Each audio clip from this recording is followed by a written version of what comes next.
सुप्रभात बच्चों।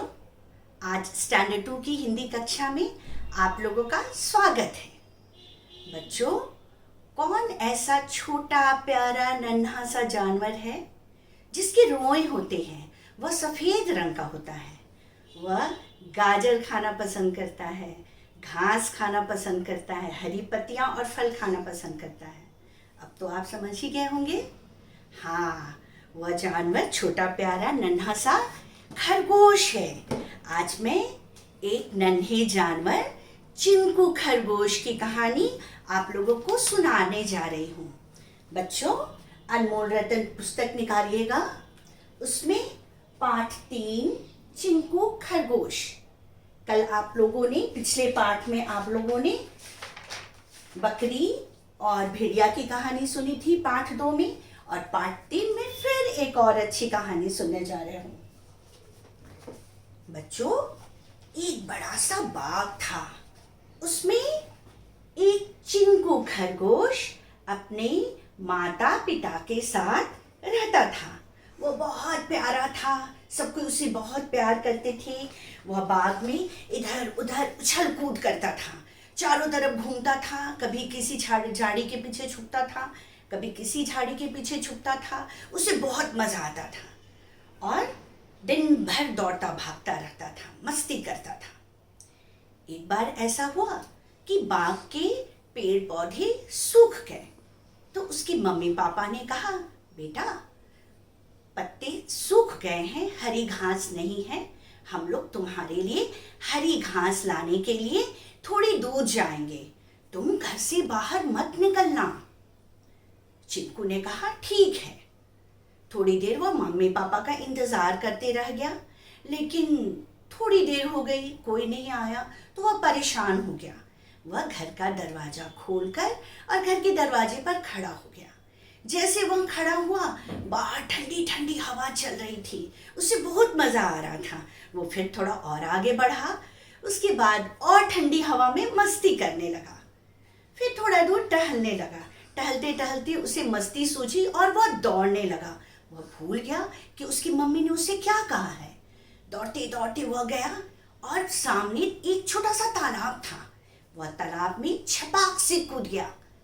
उसे तो तैरना आता नहीं था और वह डूबने लगा। जब वह डूबने लगा तो कुछ बत्तखें पानी में, तालाब के पानी में तैर रही थी।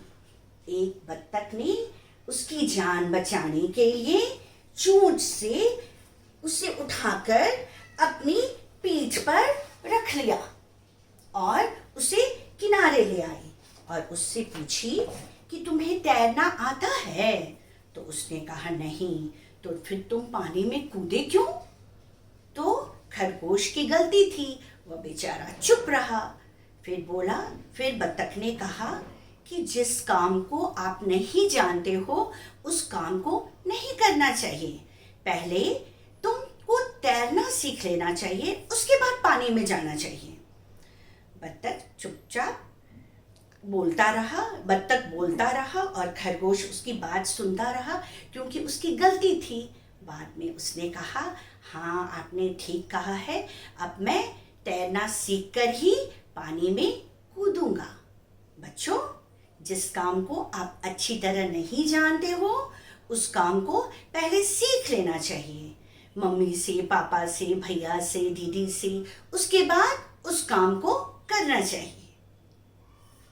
अभी हम लोग शब्दार्थ पढ़ेंगे। यहाँ पहले देखिए, यहाँ एक छोटी सी गुफा है, उसमें एक खरगोश है, यहाँ पेड़ पौधे हैं, यहाँ पर तालाब है और इसी में खरगोश कूद गया था। अब हम लोग शब्दार्थ देखेंगे। चिंकू खरगोश।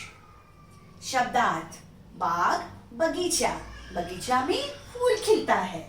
कोमल यानी नरम, नरम नरम घास पर खरगोश दौड़ने लगा, मस्ती करता, मजा करता। पानी, जल, सोहन पानी पीता है। ठंडी, शीतल, ठंडी ठंडी हवा बाग में बह रही थी। काम, कार्य, मोहन अपना हर कार्य, हर काम समय पर करता है। बच्चों, अब मैं रीडिंग करके सुनाऊंगी और आप लोग ध्यान से सुनिएगा कि आपको कैसे पढ़ना है। इस पाठ को आप 2 या 3 बार जरूर पढ़ोगे। पाठ 3, चिंकू खरगोश। एक छोटा सा खरगोश था, उसका नाम था चिंकू। वह अपने माता पिता के साथ एक बाग में रहता था। वह हरी हरी घास, गाजर, फल आदि खाता था। बाग में इधर उधर दौड़ता था, मस्ती करता था। एक बार की बात है, बाग की घास और फल फूल सूख गए। खरगोश की माँ ने चिंकू से कहा, हम घास लेने के लिए कुछ दूर जाएंगे, तुम्हारे लिए कोमल घास लाएंगे, तुम घर से बाहर मत जाना। कहाँ किस शब्द के किस रूप का उपयोग किया जाता है वह मैं भी बताने जा रही हूँ। यहाँ पर पढ़िए, समझिए और लिखिए। रहता, रहते, रहती। मोहन गांव में रहता है। दादाजी गांव में रहते हैं। सीमा घर में रहती है। खाता, खाते, खाती। राम आम खाता है। बच्चे आम खाते हैं। यहाँ मैंने रहते में दादाजी का उपयोग किया है बड़े लोग के लिए, और यहाँ बहुवचन शब्द के लिए मैंने भी उपयोग किया है। बच्चे आम खाते हैं। सीमा आम खाती है। गया, मोहन बाजार गया। पिताजी बाजार गए और राधा बाजार गई। तैरता, बतख पानी में तैरता है। बत्तखें पानी में तैरते हैं। राधा तालाब में तैरती है। लाया, सीमा ने सुंदर फूल का गुलदस्ता लाया। दादाजी बाजार से ककड़ी लाए। सीमा फल लेकर लाई। आया, बंदर पेड़ पर आया। बच्चे खेलने आए और सीमा आज घर लौट आई। तो बच्चों, आपने शब्द के अलग अलग जगह पर अलग अलग रूप का प्रयोग देखा है। बच्चों, आपके पाठ में प्रश्नोत्तर हैं। किसने किससे कहा है, और पढ़िए, समझिए, लिखिए। ये सभी अभ्यास आपके वेबसाइट पर दे दिए जाएंगे। इनको आप लोग याद कर लीजिएगा, पढ़ लीजिएगा। साथ ही साथ पाठ को 2 या 3 बार जरूर उच्चारण करके पढ़िएगा। धन्यवाद।